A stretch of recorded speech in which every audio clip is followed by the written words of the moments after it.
His teacher never called on him until the day she decided to humiliate him in front of everyone.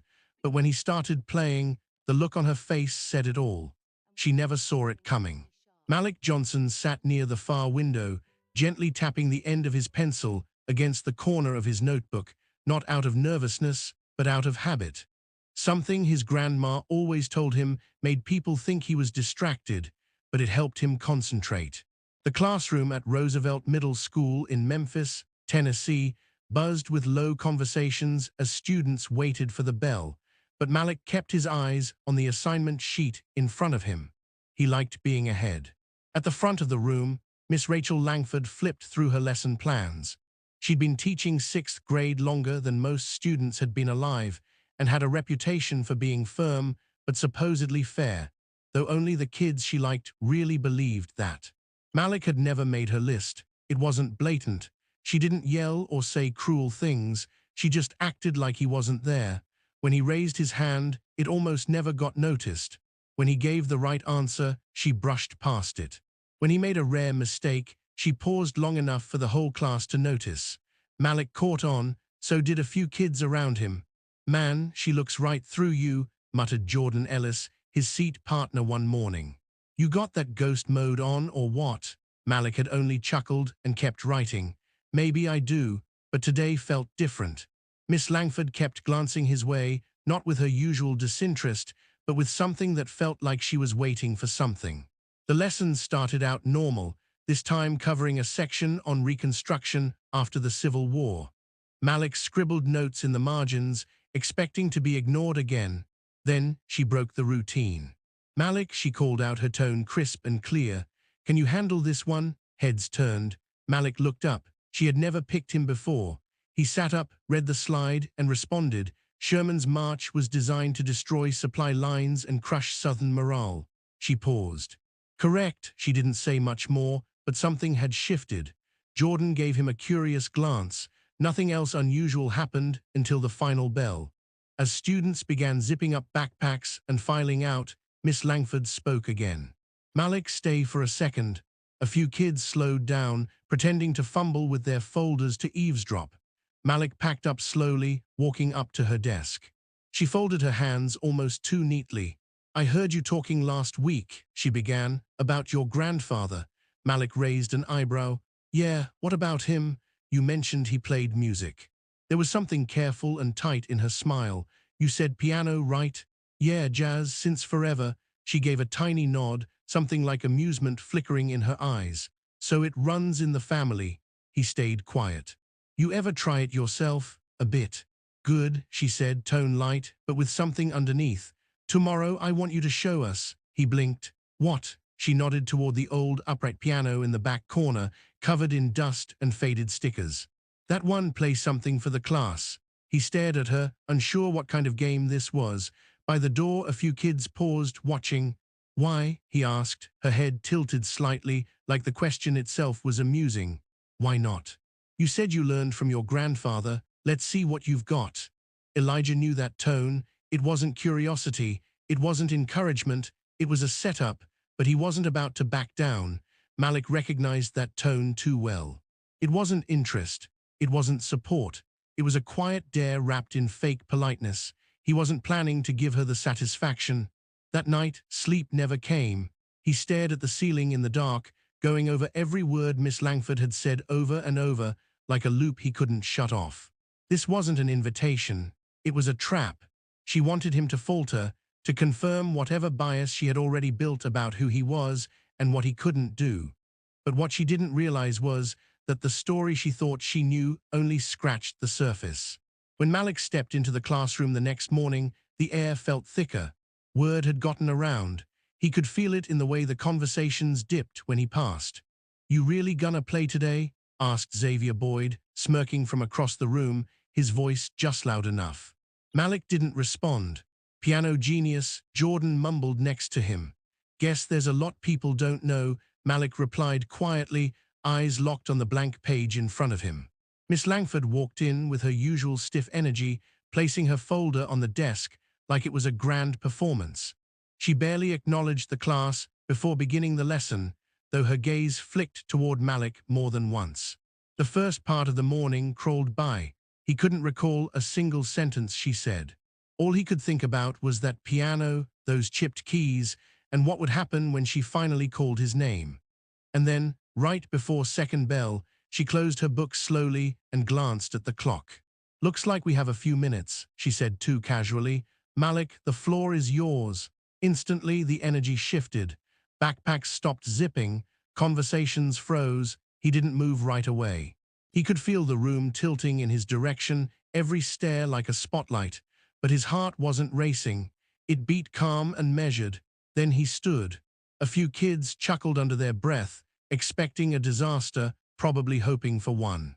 Someone muttered something low and smug, but Malik didn't flinch. He already knew what they were thinking.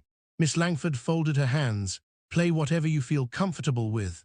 He approached the upright in the back, worn from years of neglect, its brown finish scratched and faded.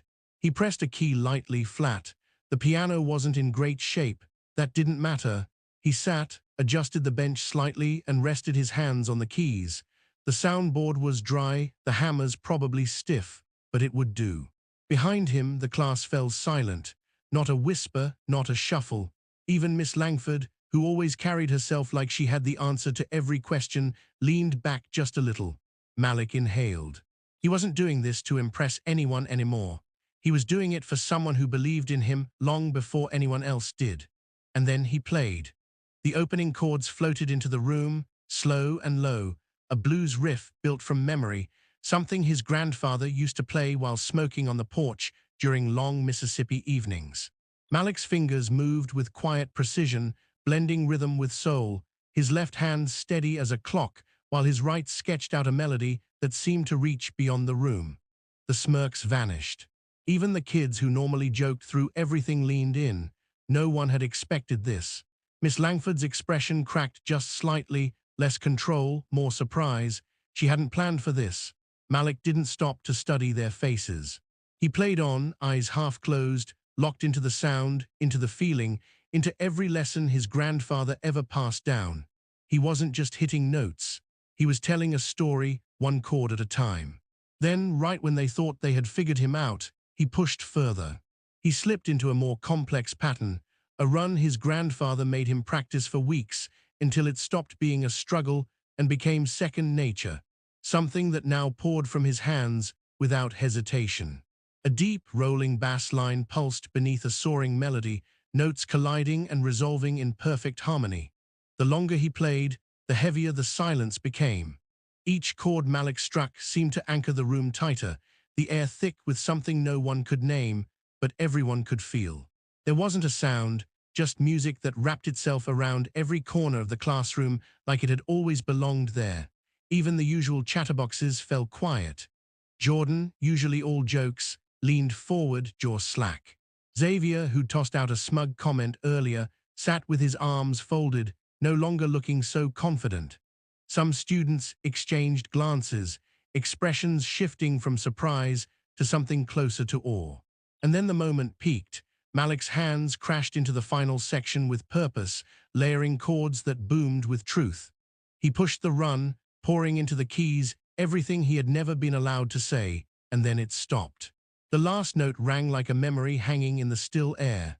Malik let his fingers rest, chest rising slowly, not from fear, but from release.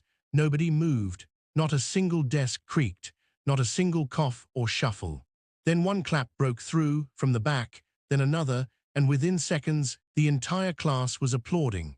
Jordan let out a sharp, amazed whistle. Xavier shook his head slowly. "Didn't know he had that in him," he muttered. Malik stayed seated, not smiling, not looking around for validation. He didn't need to. The sound of clapping echoed through the room, but the one person not joining in was Miss Langford. She stood near her desk, arms crossed so tightly her knuckles had gone pale, lips pressed thin. Her face didn't give much away. The class still buzzed with quiet excitement, but her silence cut through it. Malik stayed still, eyes focused ahead. Then finally she spoke. "Well," she said in a clipped tone, "that wasn't what I expected." The noise died down as quickly as it had started. A few students exchanged glances again, but now there was tension where there had been celebration. She looked straight at Malik. Where did you learn to play like that? My grandfather, he answered without blinking. Her face twitched. Maybe it was recognition, maybe guilt, but whatever it was, vanished fast. She shifted her weight, tapped her desk once, and faced the class. All right, let's get back to the lesson. But no one reached for their books. Malik looked around. Jordan was still turned in his seat, watching him like he was seeing him for the first time. In the back, Maya rolled her eyes, arms crossed. That's it, she mumbled. Miss Langford's head snapped around. Excuse me, Maya didn't flinch. He just played like something out of a movie, and we're just supposed to act like it didn't happen. A few heads nodded slowly.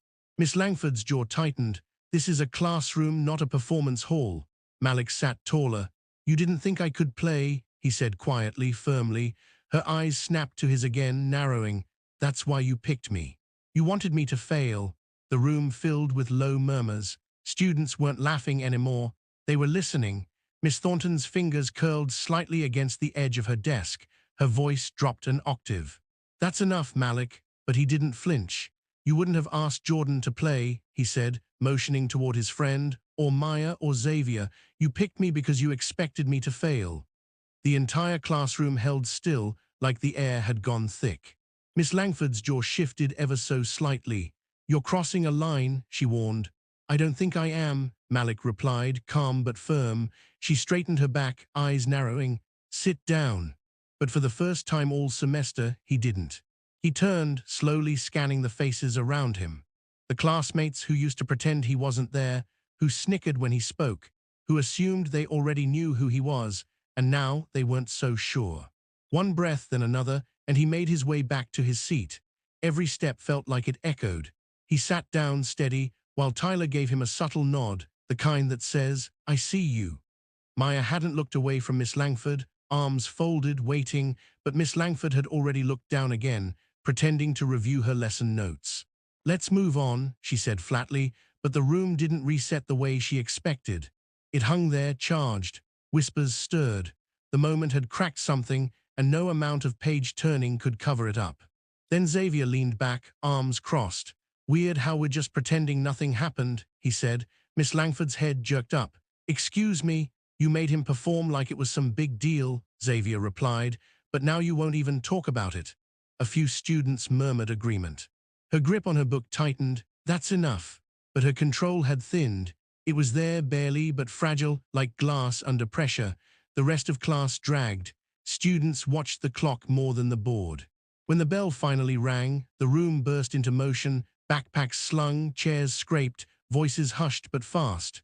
Malik grabbed his things, heading toward the door. But then, Malik, she said. He turned. For a second, her expression wavered, like she wanted to say something honest, but instead, her tone stiffened. You understand this is still my classroom. Malik paused, looked her straight in the eye, and said quietly, I know. Then he left. In the hallway, Jordan jogged up beside him, breathless. Bro, what just happened in there? Malik half smiled.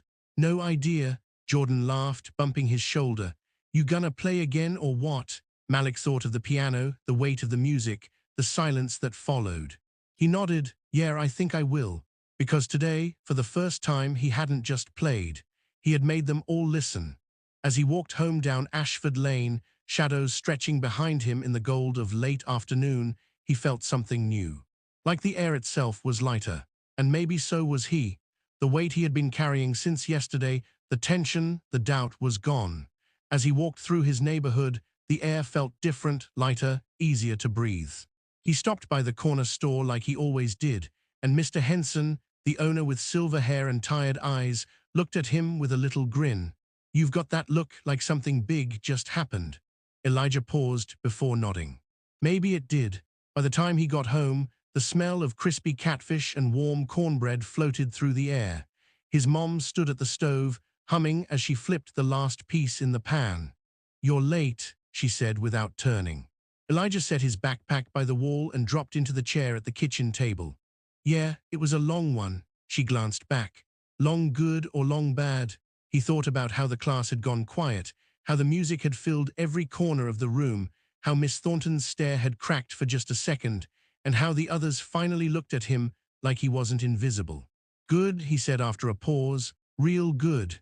She turned off the heat and wiped her hands, then sat across from him. "Want to talk about it?" He nodded, and for the next few minutes he told her everything. She didn't cut in once, just listened, her eyes shifting from concern to proud to quietly reflective. When he finished, she took a breath and said, "Sounds like you made her squirm a bit."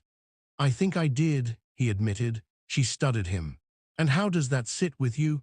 Elijah didn't need time to answer like it needed to happen. She reached across the table and gently squeezed his hand. "Good." The following day, the school looked the same, but something under the surface had changed. Miss Thornton taught like always, her voice steady, her posture upright, but the vibe wasn't the same. She didn't hold the same grip on the room. And Elijah, he didn't feel small anymore. At lunch, a few students he barely knew slid up to his table. "Yo, that piano stuff yesterday," Madison said, setting down her tray. "That was nuts. How long you been doing that?" "Since I was 5, he said casually. Tyler let out a low whistle. "Man, and you just kept that hidden?" Elijah smiled. "Some things don't need to be loud until they need to be heard." Across the cafeteria, Miss Thornton passed with her lunch tray. Their eyes met for a second, then she looked away first.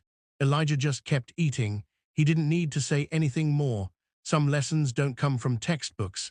Sometimes a single moment rewrites how people see you and themselves. She had spent all year looking through him. In 5 minutes, he made sure that would never happen again. Maybe she wouldn't admit it. Maybe she wouldn't even realize how deeply she'd misjudged him. But that didn't matter anymore, because now Elijah knew something she didn't. When they doubt you, when they expect you to stay quiet, let your gift speak, loud enough to leave them speechless, because once they hear you, they can't unhear it. And once they see you, really see you, they never forget.